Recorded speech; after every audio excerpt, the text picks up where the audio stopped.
What a great day to have Joe with us. Joe Pine, one of the great experience economists in the world. Matter of fact, sort of wrote the book on experience economies. We are in the business of transforming our clients' stories and their souls into better places so that they can connect more closely with their clients. So we're incredibly proud to have had everybody here today and have the ultimate experience in custom wood-fired Italian pizza for lunch. It's wonderful to be at Zebradog because you guys eat your own cooking, right? You talk about dynamic environment design, and you created that right here in this entire place, right? This Carnegie Library. The fact that you exemplify all of the things that I talk about.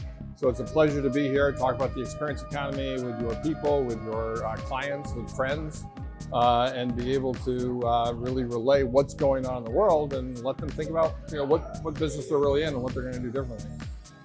Well, I think that this experience is what one would imagine life should be like working every day. People talk about work as being either work as play or work as too hard, but this is really what people dream about. And to have an experience where you have a pro come in and talk to other pros about the work that they're doing, it's like a miracle, man.